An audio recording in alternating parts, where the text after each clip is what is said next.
Pancasila.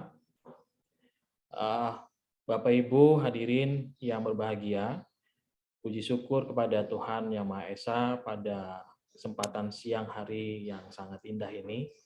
Kita kembali dalam nuansa mimbar akademik. Dalam hal ini kegiatan webinar nasional seri pertama, di mana kegiatan ini akan kita lanjutkan dengan seri-seri berikutnya. Dan yang kami hormati Bang Edward, ini kita manggilnya Bapak agak canggung karena setiap hari manggilnya Bang Edward atau Cak Edward seperti itu. Terima kasih Bang Edward untuk Sama-sama. kesediaannya menjadi narasumber pada webinar kali ini. Nah, tentu ini kegiatan ini itu bekerja sama antara Pusat Studi Konstitusi dan Perundang-undangan beserta Pusat Kajian Konstitusi dan Ideologi Universitas Udayana. Terima kasih sekali lagi Bang Edward untuk kesediaannya, dan tidak lupa juga di sini ada yang hadir, ada Pak Ketut, ada Bang Penta, Ketua IKADIN Provinsi Lampung, terima kasih, serta ada Sekretaris Pusat Studi Pak Anggalana. Ini di Jakarta apa di Lampung nih Pak Anggalana. Lalu ada para mahasiswa ini dari penjuru Indonesia dari Sabang sampai dengan Merauke pada hari ini. Dan jumlah total peserta di webinar di forum Zoom pada siang hari ini berjumlah 92 orang. Saya atas nama Kepala Pusat Studi mengucapkan terima kasih untuk semua peserta yang hadir pada mimbar akademik siang hari ini. Mungkin itu saja yang bisa kami sampaikan. Selamat menikmati diskusi akademik, dan sekali lagi terima kasih untuk kehadirannya dalam kegiatan ini, dan saya kembalikan kepada Aulia. Wassalamualaikum warahmatullahi wabarakatuh. Selamat siang dan selamat menikmati. Salam sehat selalu. Terima kasih kepada Bapak Rifandi Ritonga SHMH yang telah memberikan sambutan sekaligus membuka kegiatan webinar nasional seri 1 pada siang hari ini. Kita lanjutkan ke acara yang ketiga, yaitu menyanyikan lagu Indonesia Raya. Dimohonkan kepada para peserta untuk dapat mengambil sikap sempurna. Kepada petugas dipersilahkan.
Acara yang keempat, doa.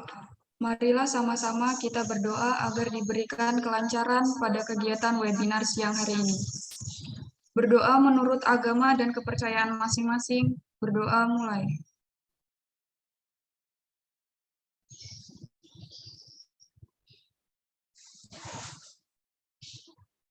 Berdoa selesai.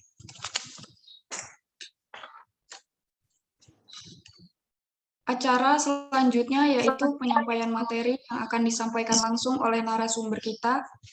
Sebelum narasumber kita menyampaikan materi, saya akan membacakan profil narasumber. Bapak Edward Thomas Lamuri Hajon, LLM, tempat tanggal lahir Surabaya, 22 Maret 1984.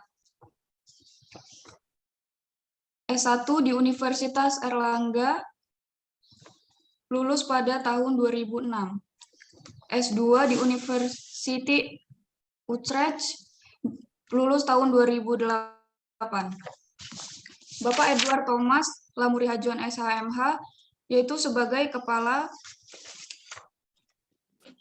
Pusat Kajian Konstitusi dan Ideologi Fakultas Hukum Universitas Udayana.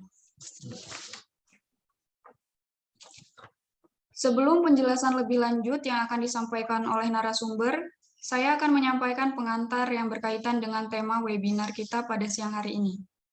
Sebagaimana telah kita ketahui, bahwa lembaga kepresidenan merupakan sebuah lembaga negara yang menganut sistem pemerintahan presidensial yang mana terdiri atas presiden dan wakil presiden. Lembaga kepresidenan ialah sebuah institusi jabatan yang telah diamanatkan dalam Undang-Undang Dasar 1945 yang memiliki fungsi sebagai lembaga eksekutif di dalam pembagian kekuasaan pemerintahan negara. Presiden dan wakil presiden merupakan struktur kelembagaan yang secara politik saling bekerja sama dalam menjalankan sistem pemerintahan negara guna menciptakan kesejahteraan bagi warga negara. Untuk efisiensi waktu, acara selanjutnya akan dilanjutkan dengan pemberian materi yang akan disampaikan oleh Bapak Edward Thomas Lamuri Hajon, SHLLM. Kepada Bapak, saya persilahkan. Kami berikan waktu selama 30 menit dan akan dilanjutkan dengan sesi tanya-jawab. Ya. Pada Bapak, Ya, kami persilahkan. Ya, terima kasih. Ya, share-nya boleh panitia atau saya sendiri?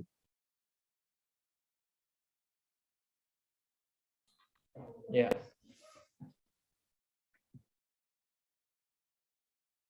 Ya, oke.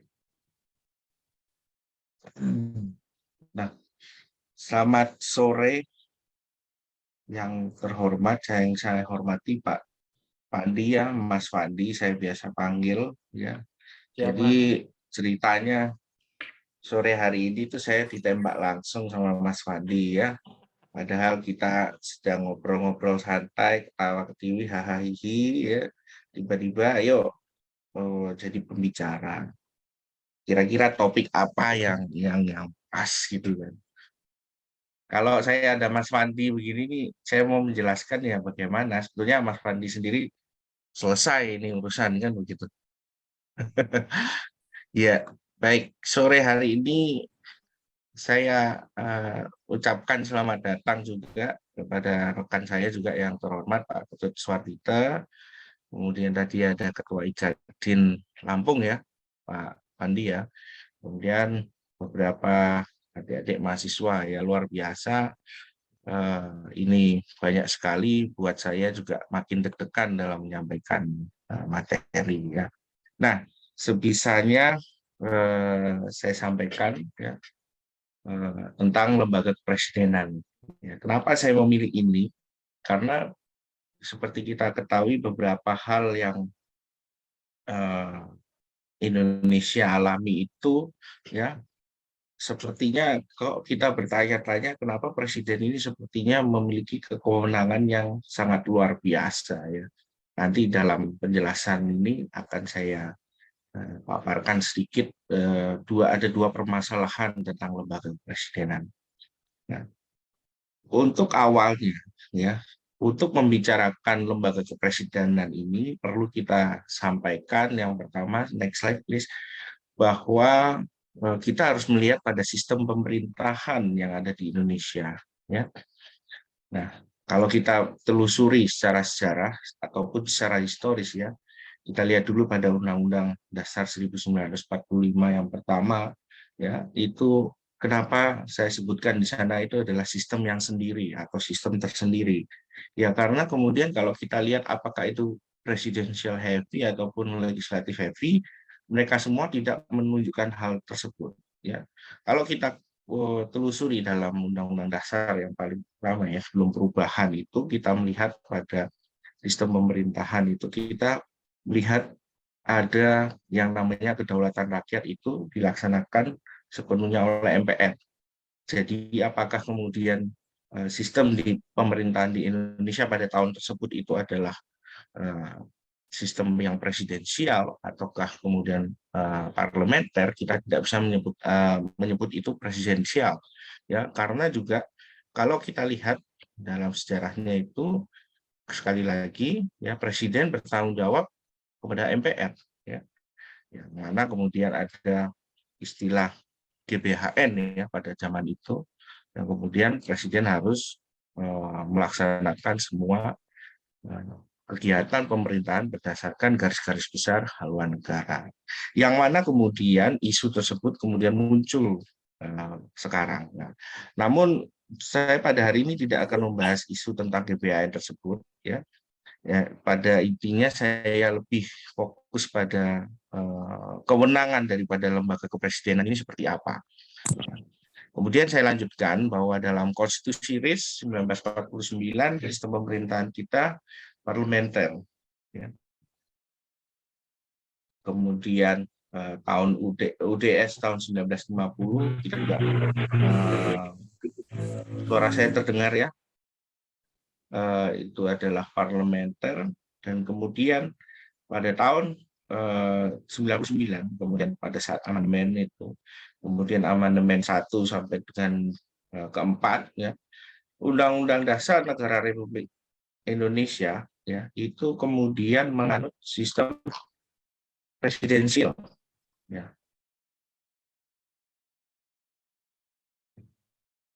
Nah, sistem presidensial ini bisa dikatakan memiliki kelebihan dalam stabilitas eksekutif ya. Demokrasi yang lebih besar dan kemudian pemerintahan yang lebih terbatas, kemudian bahwa sistem presidensial ini disebut yang paling tepat untuk negara Republik Indonesia. Nah, kita bisa lihat di sana ada beberapa karakteristik sistem presidensial, yaitu presiden adalah kepala eksekutif yang memimpin kabinetnya, yang kemudian kesemuanya itu diangkat dan bertanggung jawab kepadanya. Nah, sekaligus itu pula, sedalam sistem presidensial ini ya, presiden itu dianggap sebagai kepala negara ya, disebut dengan lambang negara dengan masa jabatan yang telah ditentukan dengan pasti oleh Undang-Undang Dasar. Kemudian karakteristik presidensial yang kedua ya, dalam penyelenggaraan negara itu presiden tidak dipilih oleh badan legislatif ya, namun presiden itu dipilih langsung oleh sejumlah pemilih ya.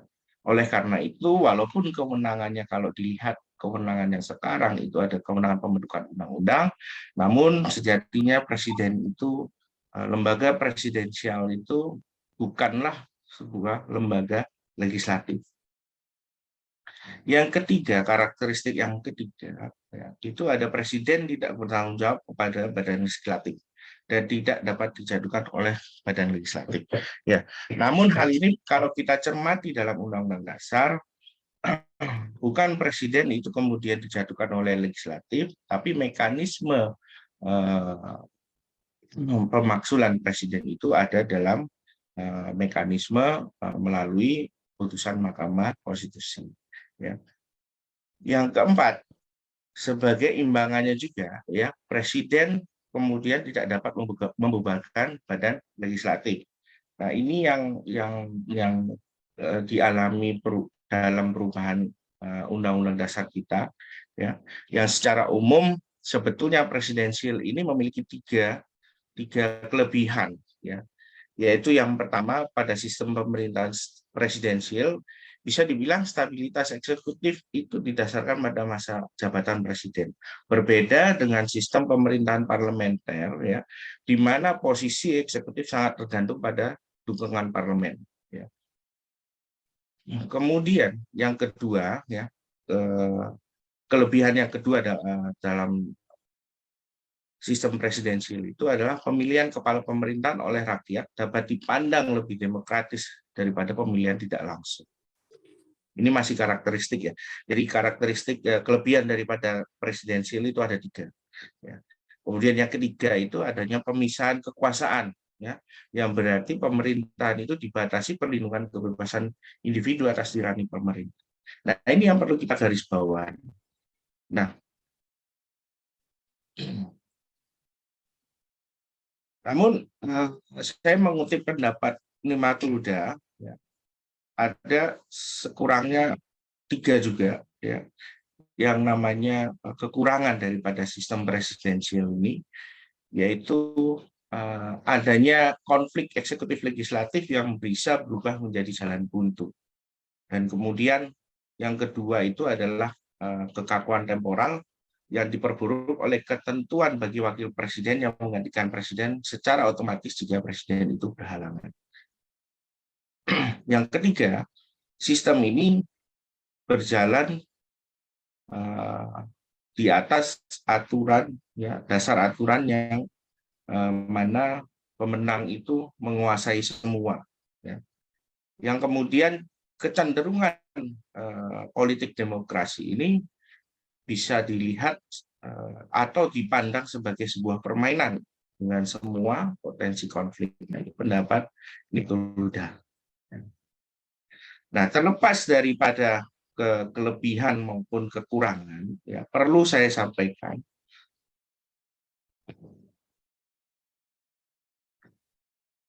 struktur kelembagaan kepresidenan, ya, selama ini kita tahu yang diamanatkan itu tentunya melalui Undang-Undang Dasar. Struktur lembaga kepresidenan ini sebetulnya juga hanya diatur dalam Undang-Undang Dasar, tidak ada undang-undang tersendiri yang mengatur tentang lembaga kepresidenan sampai dengan saat ini, ya.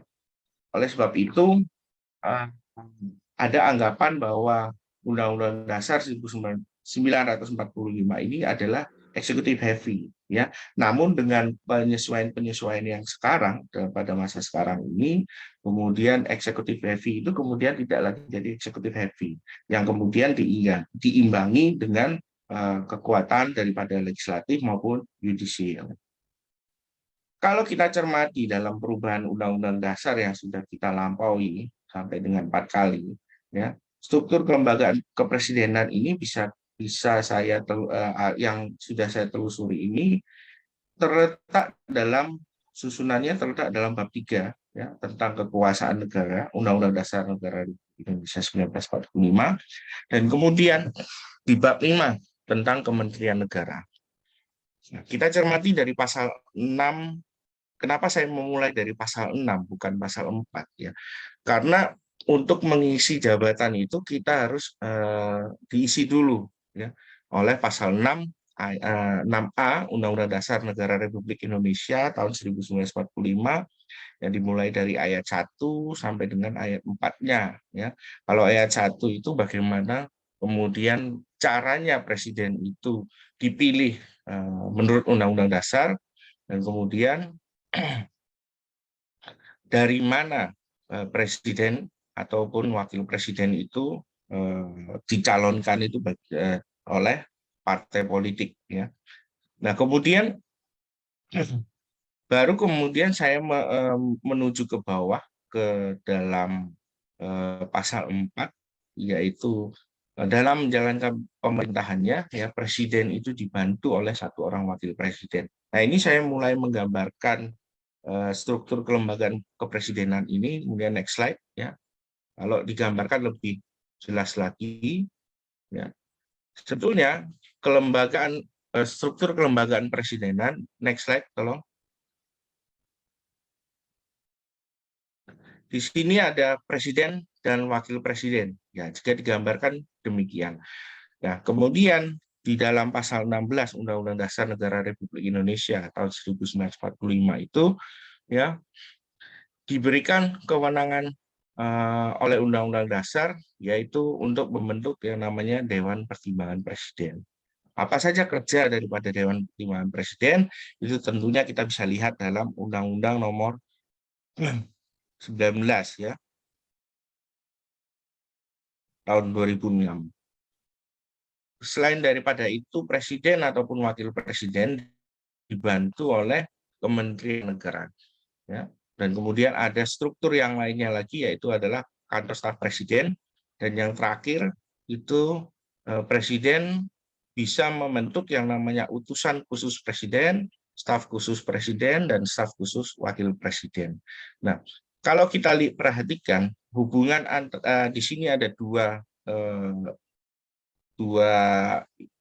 jabatan ya yang bisa kita perhatikan di sini, yaitu adalah presiden maupun wakil presiden secara bersamaan. Nah, ini memang sudah ditegaskan dalam Undang-Undang Dasar ya bahwa pemilihan presiden itu bukan berarti presiden berdiri sendiri kemudian wakil presiden berdiri sendiri, tidak ya. Dalam kesehariannya presiden dengan wakil presiden hubungannya ini adalah hubungan mandat ya. Jadi wakil presiden akan menerima mandat karena berdasarkan Undang-Undang Dasar mereka adalah satu pasangan, yaitu Tunggal yang tidak dapat dipisahkan oleh Undang-Undang Dasar. Nah, sedangkan kemudian kalau kita lihat pola struktural antara Kementerian Negara, kemudian Kepala Staf Presiden, kemudian utusan khusus maupun staf khusus dan staf khusus wakil presiden, itu mereka semua ada di bawah presiden. Ya. Nah, yang saya beri garis hubungan antar ketiganya ini adalah ada di Kementerian Negara, kemudian di kantor staf presiden, kemudian ada utusan khusus ini, mereka hubungannya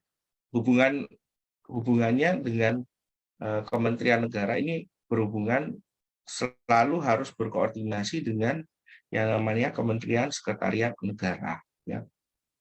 Nah,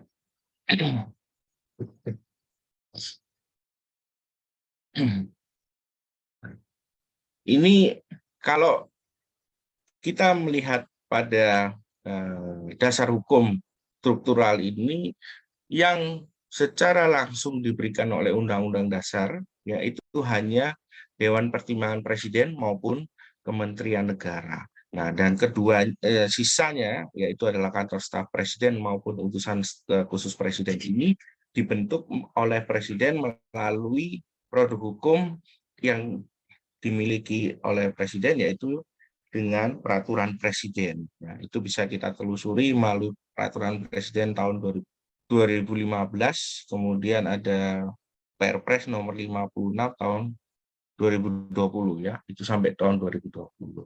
Next slide.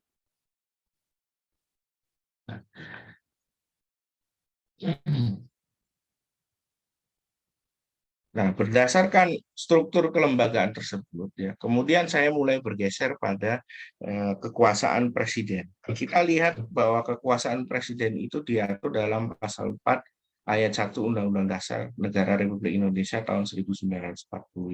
Ya, di situ secara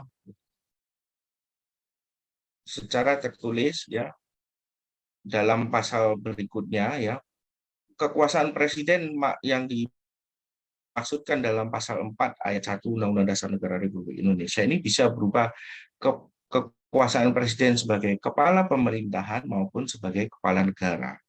Kalau sebagai kepala negara mungkin hanya urusan seremonial yang biasa dilakukan oleh presiden ya. Next.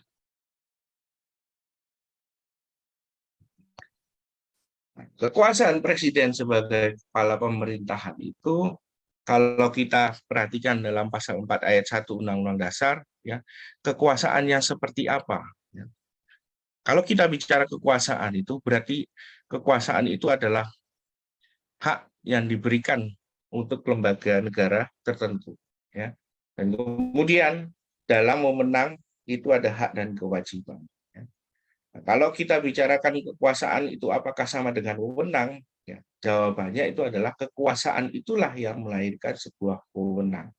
Lalu bagaimana kemudian presiden menyelenggarakan pemerintahan? Nah, penyelenggaraan pemerintahan oleh presiden beserta seluruh unsurnya itu mencakup semua lapangan administrasi negara, ya, baik yang ditentukan dalam peraturan perundang-undangan, ya, ketentuan-ketentuan tidak tertulis maupun berdasarkan kebebasan bertindak. Ya. Nah, ini yang perlu kita perhatikan. Apakah kemudian kebebasan bertindak itu boleh melampaui suatu peraturan perundang-undangan ataupun ketentuan-ketentuan yang tidak tertulis tersebut. Nah, pelaksanaan kebebasan tersebut sebetulnya, ya, harus didasarkan pada tujuan pembentukan pemerintahan yang sebetulnya sudah diamanatkan dalam pembukaan Undang-Undang Dasar 1945, yaitu melindungi segenap bangsa Indonesia dan seluruh tumpah darah Indonesia untuk memajukan kesejahteraan umum, ya, kemudian mencerdaskan kehidupan bangsa, kemudian ikut melaksanakan ketertiban dunia yang berdasarkan kemerdekaan, perdamaian abadi, dan keadilan sosial. Nah, inilah yang sebetulnya yang harus dilakukan presiden sebagai kepala pemerintahan. Jadi, tugas-tugas apa saja? Ya. Kalau kita perhatikan Undang-Undang Dasar dalam pembukaannya ada kesejahteraan umum. Ini artinya bahwa Undang-Undang Dasar Negara Republik Indonesia sebetulnya juga menganut yang namanya welfare state. Ya. Nah, saya lanjutkan. Sumber kewenangan. Ya. Bagaimana kemudian presiden itu bisa memiliki sebuah kewenangan. Ya. Kalau kita bicara sumber kewenangan, kita melihat sumber kewenangan itu ada 3, yaitu ada atribusi. Ya. Atribusi itu adalah wewenang yang kemudian melekat pada suatu jabatan, yang kemudian itu diberikan oleh sebuah peraturan.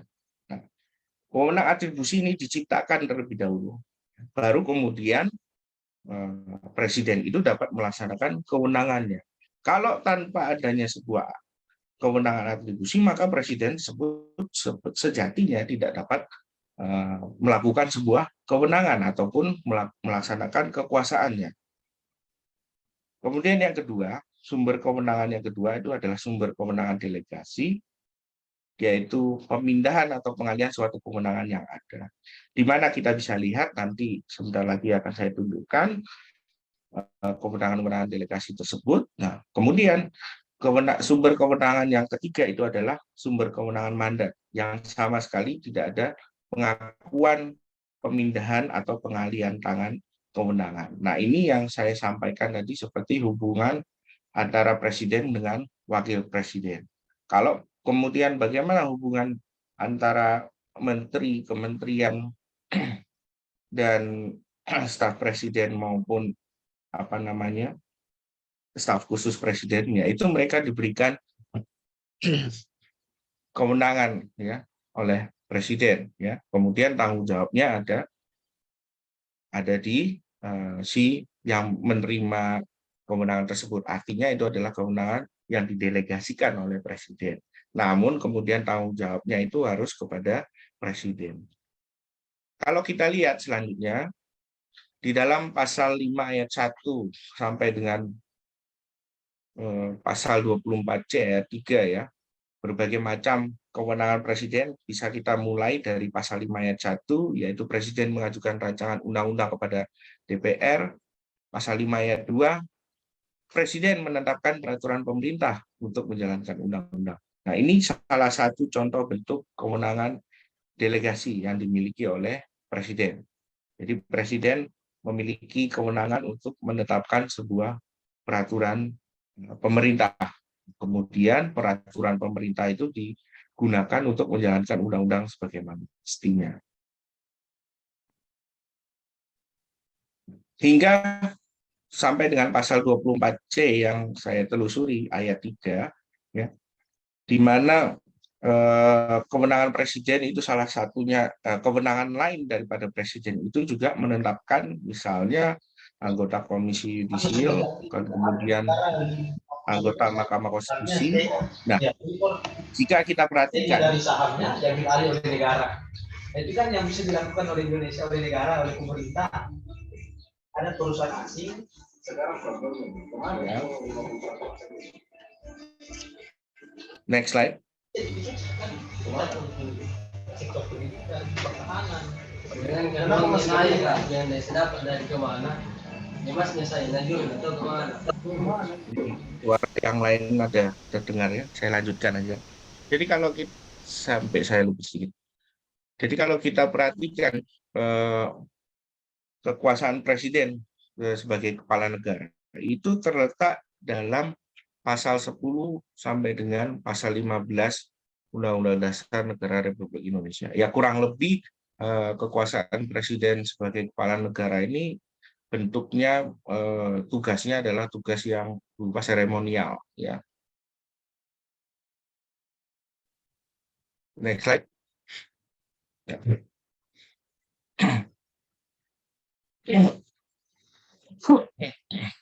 Nah, pada kesempatan kali ini sebetulnya saya ingin mengkritisi ya bagaimana kemudian kewenangan presiden dalam hal pemindahan ibu kota negara. Yang kemudian yang kedua, bagaimana kewenangan pembentukan daripada undang-undang omnibus itu sendiri. Ada dua hal yang saya soroti sangat penting sekali untuk kita bahas. Apakah kemudian ini menjadi kewenangan daripada presiden? Ya, kalau kita lihat kewenangan presiden itu adalah mengusulkan undang-undang. Namun secara pelaksanaannya, apakah kedua persoalan ini sudah dilaksanakan oleh presiden sesuai dengan kewenangannya? Kalau kita kembali pada sumber kewenangan yang harus dimiliki oleh seorang presiden itu adalah kewenangan atribusi, delegasi, ataukah mandat. Ya. Nah, untuk kewenangan pemindahan ibu kota negara, apakah itu merupakan kewenangan murni daripada presiden untuk memindahkan ibu kota negara? Penelusuran yang sudah saya lakukan, ya, beberapa penelitian yang saya lakukan, tidak ada dasar hukum yang mengatur. Begitu juga dengan pembentukan undang-undang omnibus. Ya. Tidak ada dasar hukum yang mengatur bagaimana kemudian undang-undang omnibus itu dapat diciptakan. Namun, kedua hal ini kemudian sudah muncul undang-undangnya, ya. Undang-undang Ibu Kota Negara ini kalau tidak salah Undang-Undang Nomor 3 ya tahun 2022, sedangkan Undang-Undang Perubahan Undang-Undang Nomor 12 tahun 2011 itu saya lupa nomornya, itu ya sama di tahun yang sama tahun 2022 sekarang. Next slide. Saya akan membahas kewenangan pemindahan ibu kota. Ya.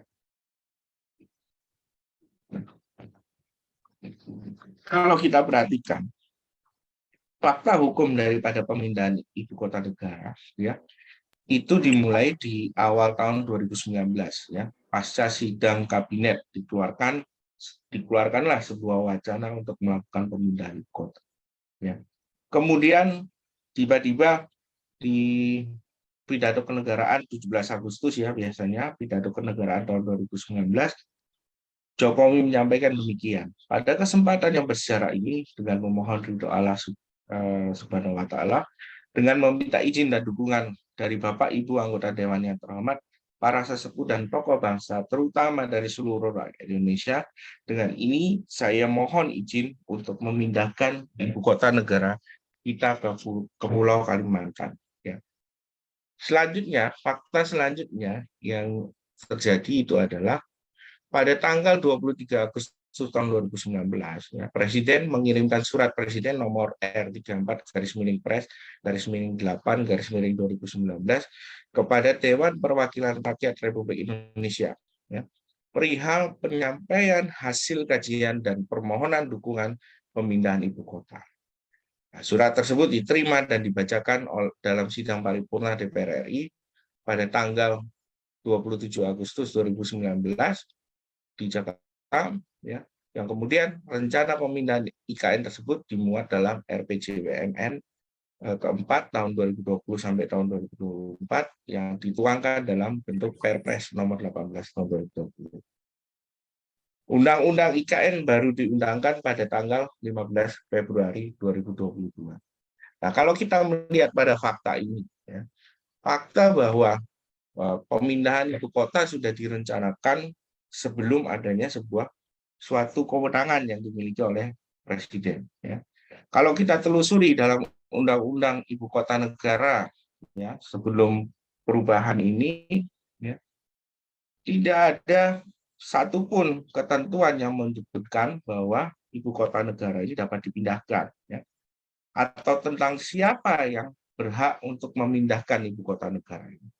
Nah, kalau kita melihat pada pembentukan sebuah ibu kota provinsi, nah itu sudah diatur dalam sebuah undang-undang, ya, yaitu Undang-Undang Pemerintahan Daerah. Nah, ini sangat yang bagi saya kewenangan yang dilaksanakan oleh presiden ini adalah sebuah kewenangan yang tanpa dasar, ya.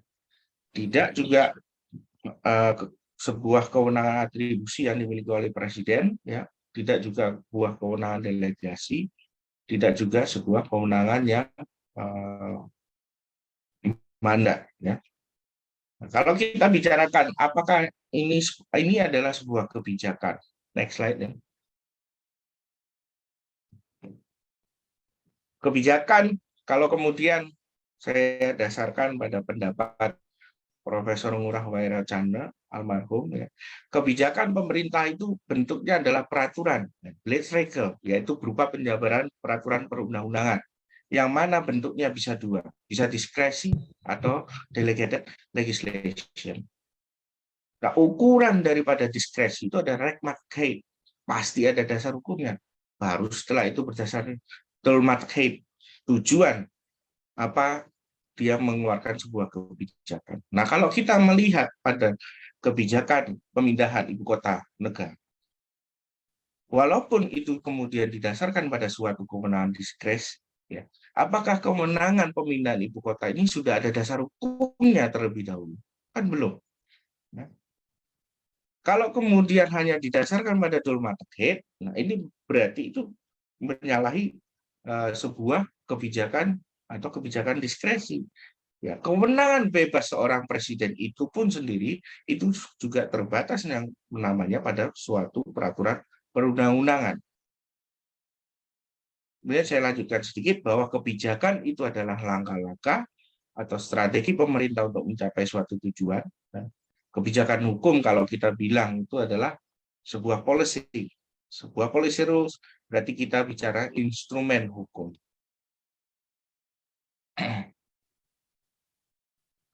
Kebijakan itu kemudian hanya dapat dilaksanakan ketika sudah dilegitimasi menjadi sebuah peraturan kebijakan. Nah, kenapa perlu adanya peraturan kebijakan? Tentunya ini adalah sebuah konsekuensi daripada negara hukum, atau negara hukum welfare state, ya, di mana negara hukum modern, negara hukum material dibutuhkan yang namanya ruang kebijakan untuk menjalankan pemerintahan. Ya. Negara hukum inilah yang kemudian melahirkan diskresi, kewenangan bebas yang melahirkan sebuah peraturan kebijakan. Tentu peraturan-peraturan kebijakan itu merupakan implementasi dari peraturan perundang-undangan tersebut. Nah, yang bisa saya simpulkan dari sini itu adalah dalam pelaksanaan kewenangan presiden, ya, presiden tidaklah secara luas kemudian secara bebas memiliki kewenangan yang sebebas-bebasnya. Nah, kalau kita kemudian berkaca pada kejadian pembentukan undang-undang omnibus, sekali lagi presiden juga membentuk undang-undang omnibus seperti undang-undang Cipta Kerja dengan metode omnibus law yang disampaikan oleh Prof. Maria Farida itu adalah bencana, ya, bahwa tidak ada satu dasar hukum pun yang menentukan bahwa undang-undang Cipta Kerja ini dapat dibentuk melalui sebuah mekanisme yang dinamakan dengan omnibus law. Nah, sekali lagi kewenangan-kewenangan ini kemudian dilangkai oleh lembaga kepresidenan yang ya, kita sekarang. Nah, kurang lebih apa yang saya sampaikan di sini, ya, bisa menjadi bahan diskusi untuk kita bersama pada sore hari ini. Ya, mungkin kalau 30 menit saya berbicara itu mungkin juga terlalu banyak, Pak Fandi.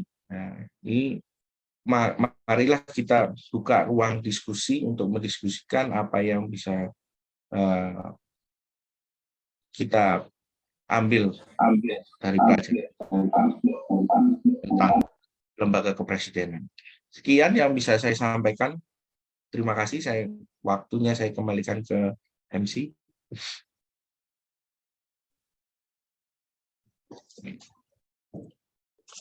Baik, terima kasih Bapak atas pemaparan materinya. Akan kita lanjutkan. Untuk para peserta yang ingin mengajukan pertanyaan, dapat menggunakan icon raise hand atau dapat pula menuliskan di kolom chat. Kepada peserta yang ingin bertanya, saya persilahkan.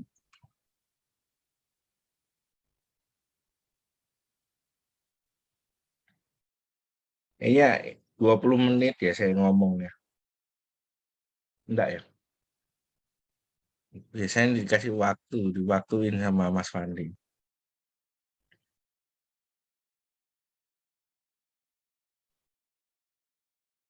Izin membacakan, Pak. Ini ada pertanyaan dari Ableo Suarez.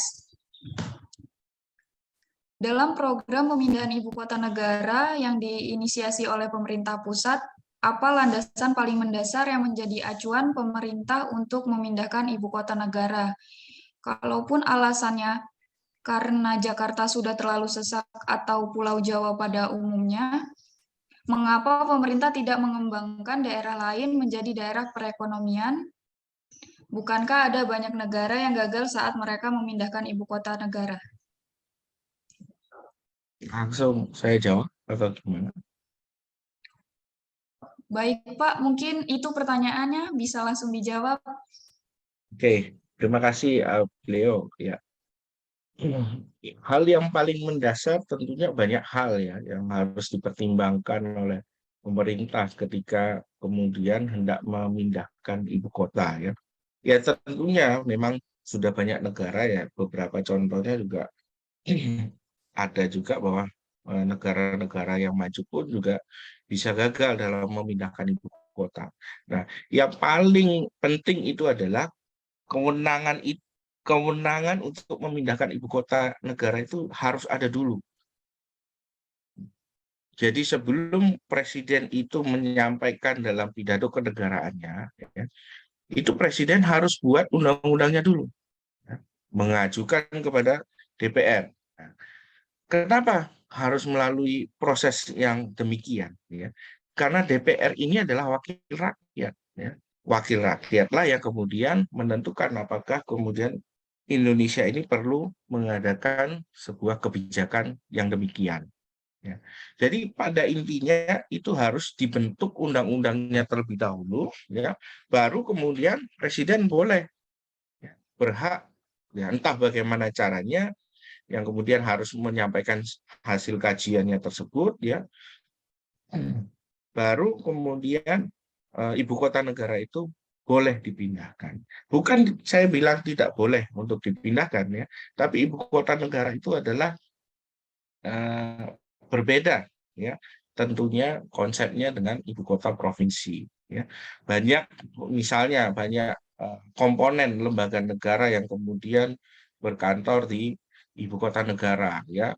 Dalam Undang-Undang Dasar itu hanya disebutkan bahwa apa namanya tentang ibu kota negara itu hanya menentukan ibu kota negara sebagai kedudukan dari sebuah lembaga negara. Nah, hal-hal yang demikianlah yang kemudian harus diperhatikan oleh pemerintah ya ketika hendak melakukan pemindahan ibu kota negara. Ya. Apapun alasannya, itu sebetulnya memang dibolehkan. Ya. Kalaupun sudah sesak, ya, nah itu inilah yang kurang dalam proses pemindahan ibu kota negara ya. Apakah kemudian DPR ini sudah diajak bicara untuk melakukan pemindahan atau belum ya? Yang kemudian yang tiba-tiba kalau dari prosesnya kita lihat tadi faktanya adalah presiden dulu yang memohonkan ya, baru kemudian diusulkan undang-undang itu. Ya, itu jawaban saya. Terima kasih.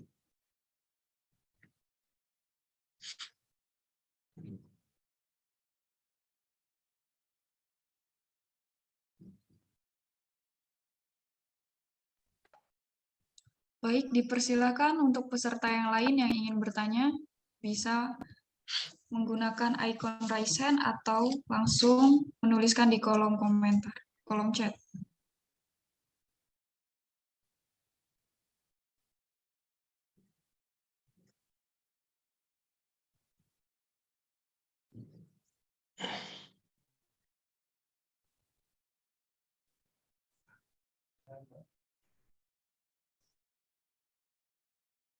Ayo Bapak Ibu yang lain. Silakan. Ada di kolom chat dulu, saya baca. Pertanyaan saya tentang pasal 4 Undang-Undang Dasar.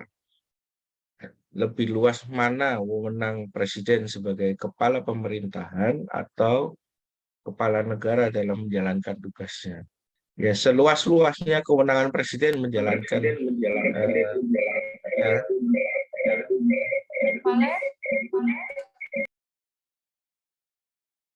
saya jawab yang Aldi ya. Seluas-luasnya Presiden menjalankan fungsinya sebagai kepala pemerintahan maupun kepala negara, ya, itu tentunya harus tunduk pada namanya aturan hukum. Ya. Sebebas-bebasnya kemudian Presiden itu memiliki diskresi, itu tentunya juga harus tunduk apakah kewenangan diskresi itu melampaui atau tidak daripada prinsip negara hukum yang kita akui itu. Ya.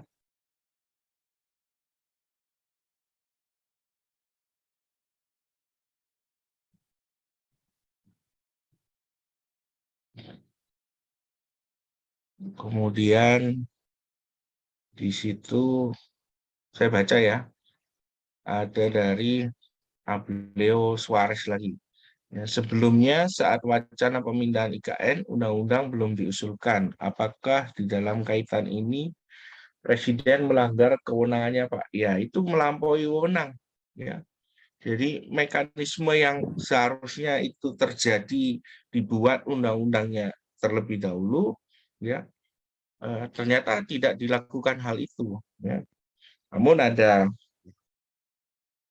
yang saya tidak sepakat dengan pendapat daripada Mahfud MD sendiri, ya, bahwa hukum tata negara melihat bahwa hal ini dapat dilakukan, ya, untuk melakukan pemindahan itu kemudian dapat dilakukan dengan membentuk undang-undang. Nah, itu suatu teori yang saya kira melampaui teori negara hukum, ya, di mana semua tanduk kegiatan pemerintah ini harus berdasarkan atas hukum, ya, berdasarkan teori negara hukum, ya, yang mana ditegaskan dalam Undang-Undang Dasar, ya, pasal 1-nya bahwa negara Republik Indonesia itu adalah negara hukum, ya, dalam ayat 3. Nah, kalau berdasarkan prinsip negara hukum, semua itu harus dilaksanakan berdasarkan undang-undang, ya, ataupun undang-undang dasar. Ya. Nah, contoh lagi misalnya Undang-Undang Cipta Kerja. Undang-Undang Cipta Kerja ini kemudian diusulkan oleh pemerintah, ya Pak Pandi, ya. Nah, pemerintah kemudian melampaui kewenangan. Ya. Contoh lain lagi, mungkin soal pembubaran pembekuan DPR, ya, kalau nggak salah waktu itu oleh Presiden Abdurrahman Wahid, ya. Nah, itu salah satu contoh tindakan pemerintah yang melampaui kewenangannya, sebab secara jelas, ya, Presiden itu memegang kekuasaan pemerintahan menurut Undang-Undang Dasar. Apakah kemudian Undang-Undang Dasar itu memerintahkan atau tidak? Ya, tentunya harus diperhatikan. Begitu, beliau.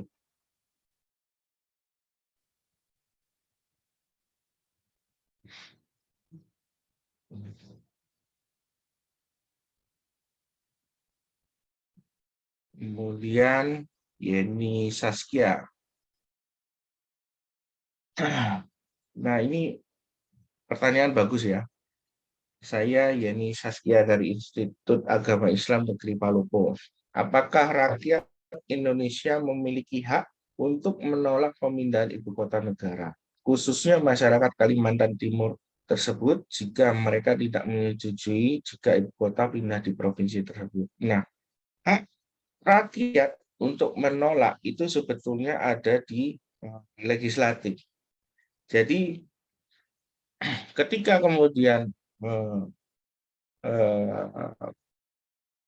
pemindahan ibu kota itu mendapat penolakan, ya itu tentunya harus melibatkan membuat undang-undang itu harus melibatkan yang namanya partisipasi publik. Nah, apakah kemudian undang-undang ketika membuat undang-undang tentang IKN itu sendiri sudah melalui proses tersebut? Nah, itu yang perlu kita pertanyakan. Nah, sekali lagi, memang secara kenyataannya pemerintah pada periode ini ketika membuat undang-undang sepertinya melewatkan yang namanya proses tersebut ya, proses ya, atau mekanisme yang namanya partisipasi publik ya, public hearing. Nah, namun ketika kemudian pemerintah tidak melaksanakan atau menyusun sebuah undang-undang tidak sesuai dengan pedomannya ya, oleh Mahkamah Konstitusi diberi kelonggaran sedikit ya. Nah, itu sebenarnya keputusan Mahkamah Konstitusi itu sedikit keputusan yang sifatnya kompromi ya. Sebetulnya kalau kemudian berdasarkan teori ya, kalau itu melampaui kewenangan atau tidak sesuai dengan kewenangan itu maka batal demi hukum ya.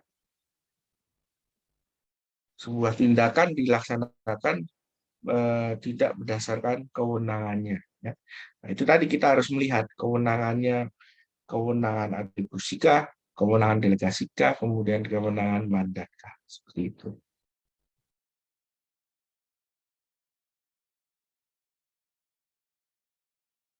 Seperti itu ya, Yeni Saskia. Izin Pak, ada pertanyaan lagi dari Banyak juga ya. Nuralia Ningsih dari IAIN Ya. Palopo. Bagaimana pendapat Anda terkait presidensial threshold atau ambang batas pencalonan presiden? Bukankah hal tersebut sangat membatasi kesempatan para calon presiden untuk maju? Kemudian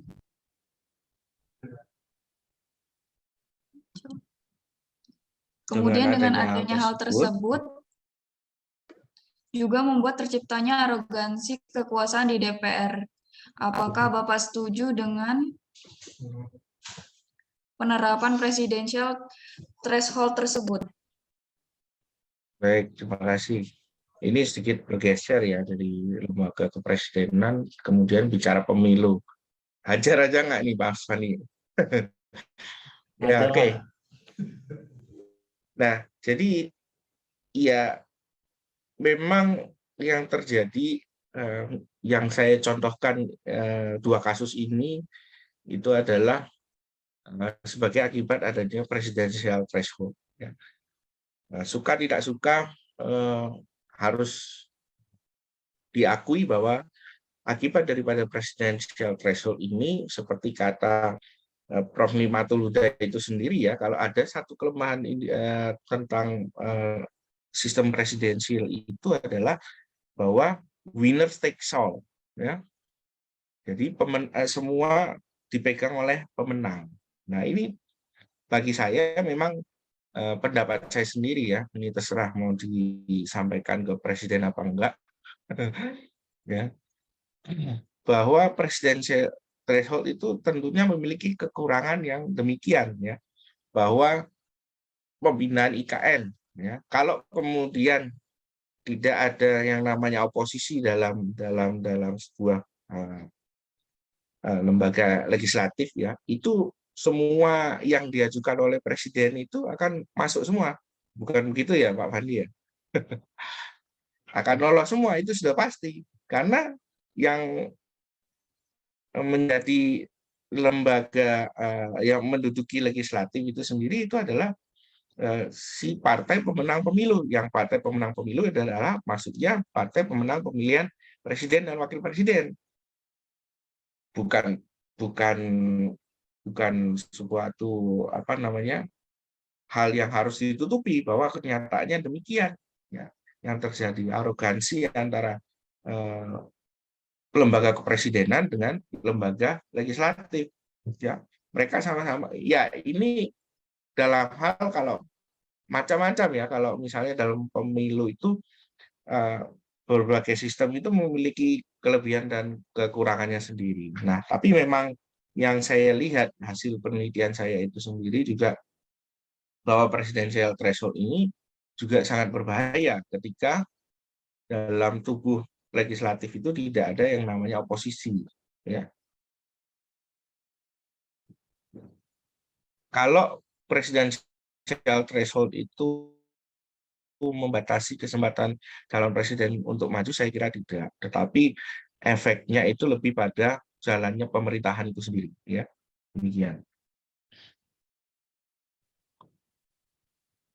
Terima kasih. Ya, ada satu lagi Mas, Bang Ajon. Yang ini apa? Ukraina nih. Waduh, izin bertanya Pak. Ukraina dan Rusia sedang konflik, terus negara yang ikut campur tangan membantu salah satu negara tersebut, apakah itu wajar terjadi Pak atau menimbulkan suatu sejarah yang baru? Nah, kalau ini masuk materi saya apa bukan ya? Tapi tadi sempat saya singgung ya bahwa dalam menjalankan pemerintahan ya, bahwa ada kewenangan bebas itu didasarkan pada tujuan pembentukan negara ini ya. Salah satunya itu ada mencerdaskan kehidupan bangsa ya, kemudian ikut menjaga ketertiban dunia ya. Nah, kalau memang harus diperlukan campur tangan negara lain untuk kemudian terjadi perdamaian ya sah-sah saja untuk dilaksanakan ya. Nah, itu juga sebagai salah satu tujuan didirikan negara ini ya, dalam pembukaan undang-undang dasar. Terima kasih. Ada lagi? Ternyata banyak juga ya. Ini pada haus Mas. Haus ilmu ya. Terima kasih. Tapi satu mungkin aku juga pingin ini Mas, apa Bang Edward? Boleh.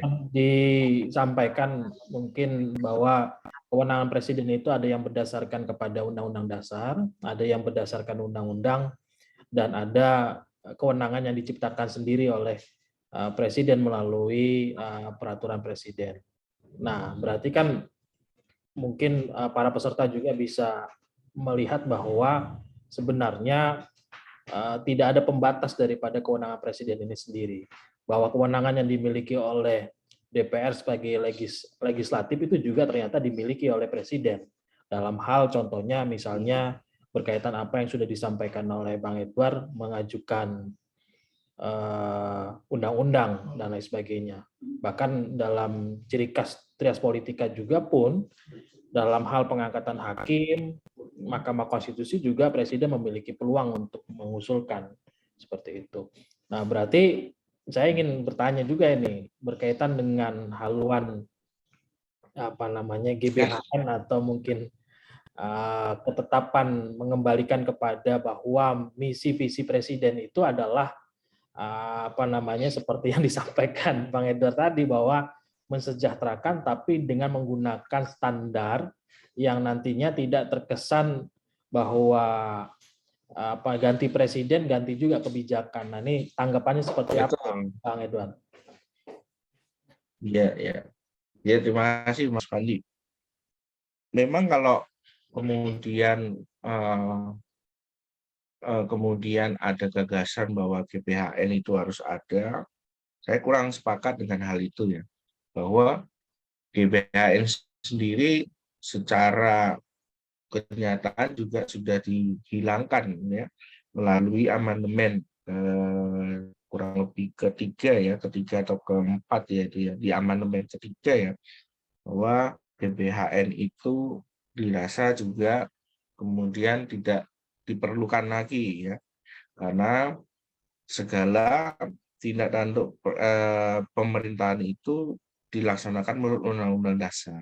Mungkin yang lebih tepatnya itu adalah kalau kita lebih tepat lagi itu adalah gagasan Undang-Undang Lembaga Kepresidenan. Ya, kalau memang kemudian poin-poin haluan negara itu hendak dimasukkan, ya, poin haluan negara itu kemudian harus dimunculkan ya. Apakah dimunculkan lagi dalam Undang-Undang Dasar, apakah kemudian di dalam undang-undang. Kalau ketakutannya kemudian undang-undang itu nanti bisa diuji material, ya kan? Kalau memang kemudian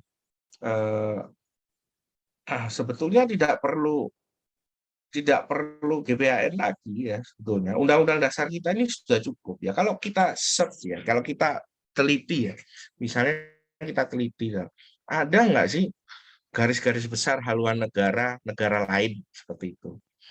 Coba kita Google seperti itu.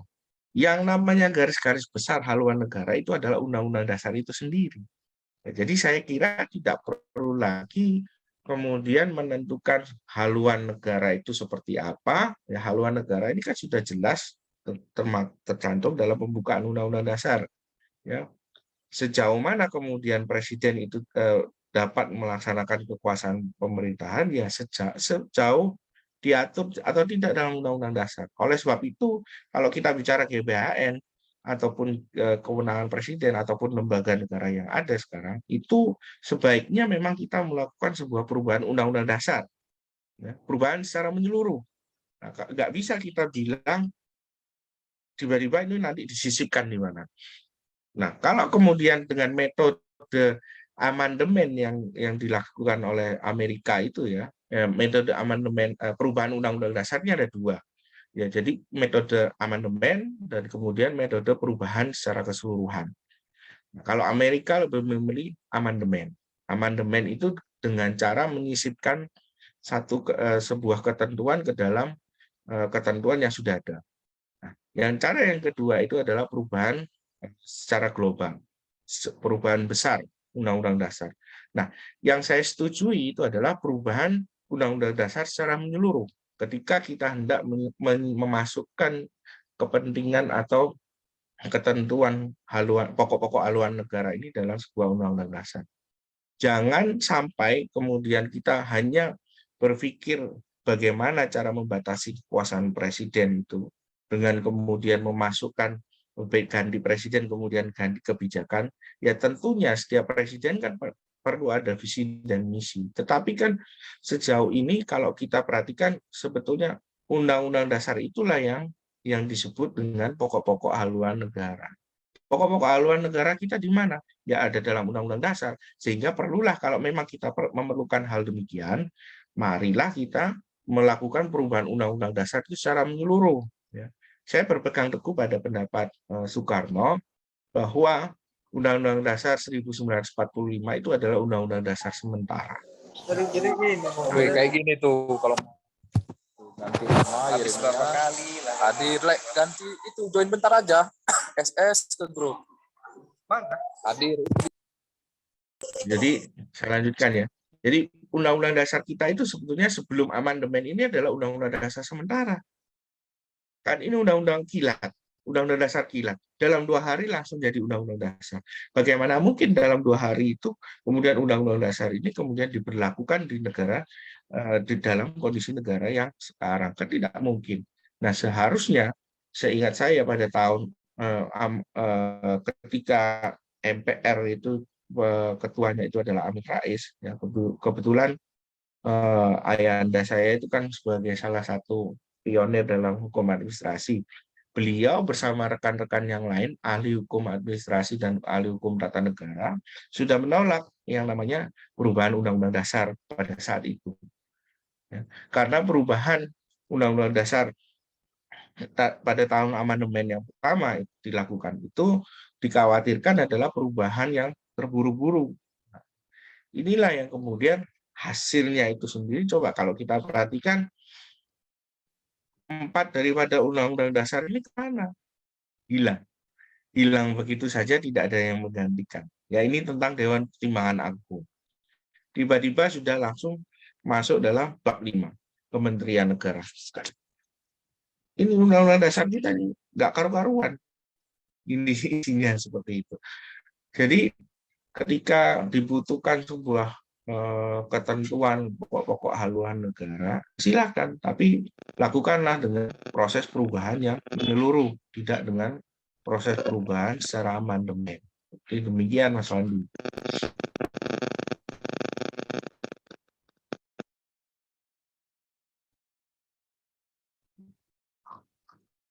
Ini tadi ada hikmah ya. Ada mau tanya sebelumnya, terima kasih banyak. Saya izin bertanya setelah dilakukan berbagai secara resmi mengumumkan di lokasi kedua wilayah tersebut akan menggantikan nilai sudah terlalu berat menggantikan negara dan pusat jasa. Nah, pertanyaan saya, mengapa pemerintah terlalu terburu-buru? Nah, itu juga. Mengapa pemerintah terlalu terburu-buru untuk memindahkan ibu kota? Nah, itu juga pertanyaan saya. Kenapa kok kemudian ada pengumuman dulu, belum ada produk hukum yang mengaturnya, kenapa presiden itu melakukan pengumuman? Nah, kalau kita bicara ya, sebuah rencana pemerintahan, itu kalau dalam hukum administrasi, ya hukum dan sebuah rencana itu mengandung nilai hukum administrasi ketika rencana-rencana tersebut itu tercantum dalam sebuah peraturan perundang-undangan. Nah, kalau kemudian rencana yang kemudian diumumkan demikian, RPJMN-nya saja baru kemudian dimasukkan ya, Perpresnya itu baru tahun 2000 berapa itu tadi? Tahun 2020 ya, ini kan sudah salah kaprah ya. Sudah melampaui kewenangannya presiden. Ya. Jadi namun sayangnya akibat adanya presidensial threshold itu tadi, bahwa legislatif kita tidak melihat ini sebagai cacat hukum ya, mereka setuju saja untuk melaksanakan pemindahan ibu kota negara gitu ya. Begitu Hikmah Adriansyah, Mas Hikmah atau siapa. Nah, kalau tentang pokok-pokok haluan negara, kalau kita teliti, nggak ada negara manapun yang punya GBHN, Mas Wandi. GBHN mereka itu ya undang-undang dasar. Jadi seperti itu. Kalau kemudian mau dikeluarkan lagi istilah arah atau tujuan negara, ya arah dan tujuan negara ini makanya susunlah undang-undang dasar ini, undang-undang dasar yang baru, bukan dengan model amandemen ya. Hanya memasukkan, menyelipkan. Kalau disadari kan bab 4-nya kemana ini, bab 4 undang-undang dasar. Kita nggak sadar bahwa kita tiap hari ngajar tentang HTN ataupun segala macam, kalau kita buka lagi bab 4 daripada undang-undang dasar itu hilang di telan bumi. Ya, tiba-tiba dari bab 3 tentang kekuasaan negara, pindah langsung bab 5 tentang kementerian negara. Ini kan sudah kacau. Saya coba dibuka, ayo. Undang-undang dasarnya. Kalau nggak percaya.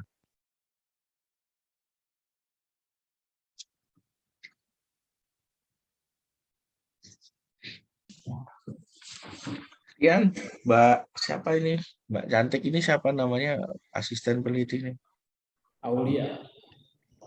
Aulia, ya. Itu yang bisa saya sampaikan terkait diskusi ini. Mungkin Pak Tut Suardita ada pendapat, Pak Tut. Sebelum kita akhiri acara ini, saya mohonkan kepada Pak Rifandiri Tonga SHMH untuk menyampaikan kata penutup. Kepada Bapak, saya persilahkan. Baik, Mungkin rekan saya Pak Ketut Suardita ada pendapat atau bagaimana? Silakan Pak Ketut. Pak Ketut, monggo Pak. Masih boleh ini? Boleh, silakan Pak. Silakan. Ya, terima kasih atas waktunya. Ya, ini berkaitan dengan yang tadi ya, berkaitan dengan pemindahan ibu kota negara gitu. Iya, Pak Tut. Ya, dulu kan sebelumnya sudah disampaikan rencana. Nah, ini dari Hukum Administrasi Negara ya. Suatu rencana ini sudah menimbulkan suatu dampak. Nah, sebagai perwujudan demokratisasi, ya itu sah-sah saja. Dan itu memang diwajibkan untuk menyampaikan informasi kepada masyarakat atas rencana suatu keputusan, apalagi yang dampaknya luas. Misalnya rencana pemindahan ibu kota, itu baru rencana. Nah, dari adanya rencana tersebut, yang sudah disosialisasikan, nah disinilah yang nantinya akan apa? Menimbulkan peran serta atau insprak bagi warga masyarakat untuk berpartisipasi apakah mendukung, menolak, menyetujui, mengoreksi atau bahkan ya yang mengajukan keberatan. Ya sudah barang tentu dengan berbagai pertimbangan dari berbagai aspek. Nah, terakhir kalau memang sudah dari beberapa pendapat ahli dan sebagainya dari berbagai kajian, ya kalau memang itu disetujui, ya seharusnya dibuat undang-undangnya dulu, baru dilaksanakan. Bukan dilaksanakan dulu, nanti undang-undangnya menyusul gitu misalnya. Itu kan sepertinya udah labrak aja dulu, nanti aturannya belakangan. Gitu. Kan begitu jadinya. Pada kenyataannya kan semuanya proses sebetulnya sudah dilakukan semua, Pak Tut, sebelum kemudian undang-undang itu muncul. Saya setuju dengan yang disampaikan Pak Edward itu ya, seharusnya undang-undangnya dulu. Kalau pengumuman atau istilah penyampaian ya informasi bahwa ada rencana itu ya, kalau dari hukum administrasi negara ya memang seperti itu. Untuk ya, apa? Tidak salah. Demokratisasi. Untuk menimbulkan apa? Biar masyarakat tahu untung ruginya dari dengan adanya itu, apakah menguntungkan, merugikan, ya silakan dikaji. Ya mungkin seperti itu aja Pak Edward. Ya, terima kasih Pak Tut sudah kalau boleh saya bertanya lagi satu aja, boleh nggak? Boleh. Pak Tut, silakan. Ini akhir-akhir ini kan ramai perbincangan berkaitan dengan presiden 3 periode. Nah, kalau saya ya sudah sesuai aturan ya sebenarnya ya 2 kali kan jadinya sekali lagi. Tapi kalau 2024 menurut saya jelas nggak boleh kalau menurut saya. Tapi kalau 2029 dicalonkan lagi boleh nggak? Apa sudah terhitung? Karena ada diselingi presiden lain. Anggap saja misalnya 2024 ada si A jadi presiden. Tapi kalau dikendaki 2029 boleh nggak dicalonkan lagi? Nggak boleh. Nggak boleh itu. Nah, seperti itu. Iya. Nah, ini saya mesti lihat undang-undang dasarnya lagi ya. Nah, ini sebab kalau di pemerintahan daerah ada itu Bupati Gianyar itu kan sudah 2 kali, ntar ganti lagi kemudian balik lagi bisa lagi. Begini Pak, ya untuk menjawab itu kita lihat di pasal 7 Undang-Undang Dasar ya. Presiden dan Wakil Presiden memegang jabatan selama 5 tahun dan sesudahnya dapat dipilih kembali dalam jabatan yang sama hanya untuk 1 kali masa jabatan. Ya memang kemudian kalau kemudian itu dianggap kurang jelas kemudian diselingi, tapi itu sudah menjawab ya. Ya, jadi memang Undang-Undang Dasar kalau kita mau melakukan interpretasi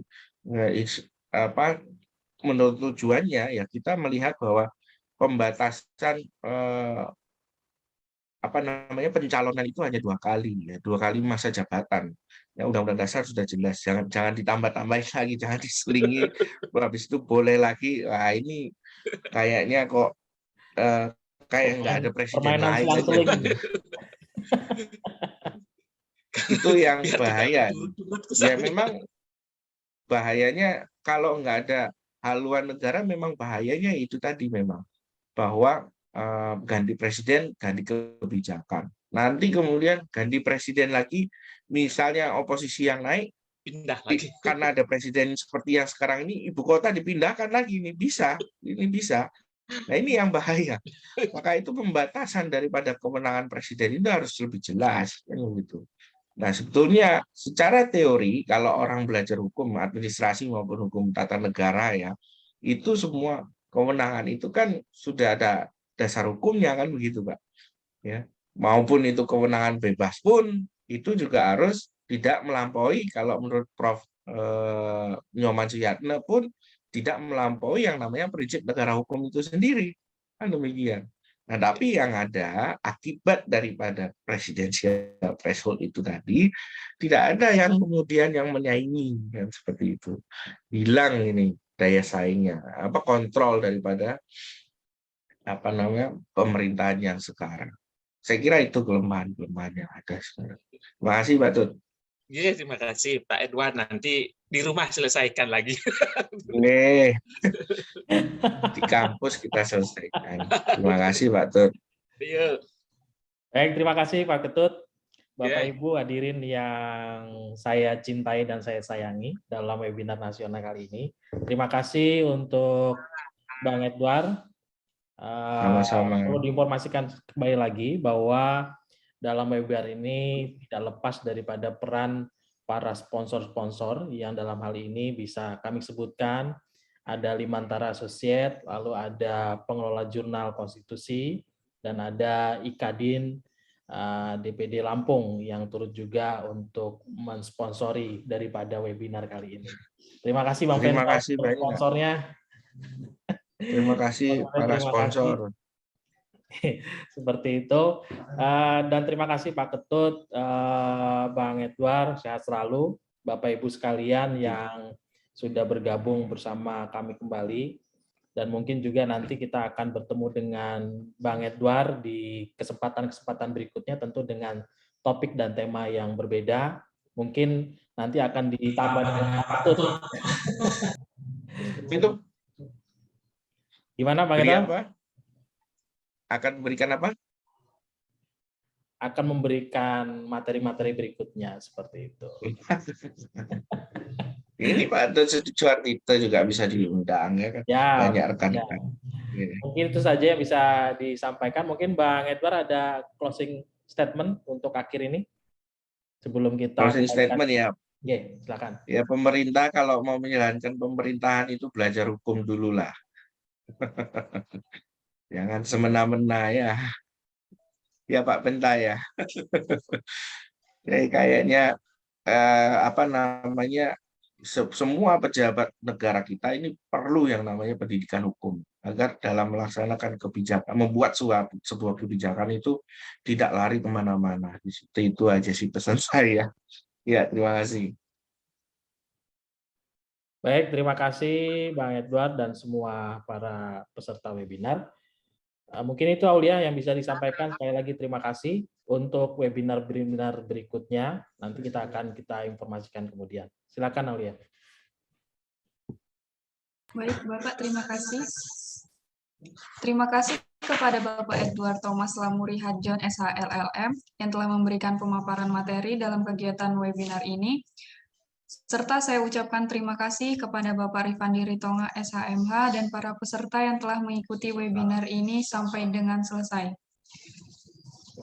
Dan juga saya ucapkan terima kasih kepada para sponsor. Semoga kegiatan kita pada siang hari ini dapat bermanfaat untuk kita semua. Saya selaku moderator mengucapkan banyak terima kasih atas kerjasamanya.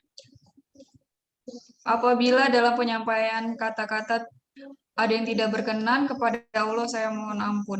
Marilah kita tutup acara ini dengan mengucap lafaz hamdalah. Wabillahi taufiq wal hidayah. Wassalamualaikum warahmatullahi wabarakatuh. Bang Edward foto dulu sama-sama sebelum Waalaikumsalam warahmatullahi wabarakatuh. On cam mungkin teman-teman. Iya, kita masih ada 4 slide ini ya, peserta yang mau bisa on cam, silakan. Ya, saya hitung 1, 2, 3. Ya, bentar, saya simpan dulu. Bentar. Yes. Lagi ya, 1, 2, 3. Ya. Senyumnya kurang, Bang Edward. Bentar ya. Udah mentok nih senyumnya nih.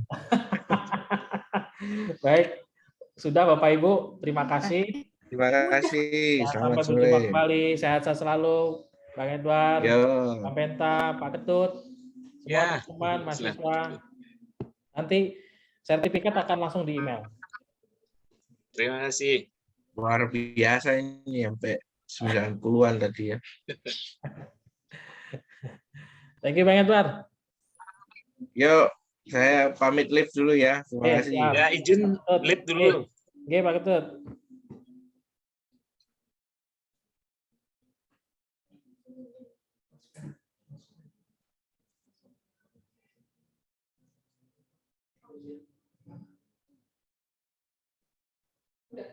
Udah.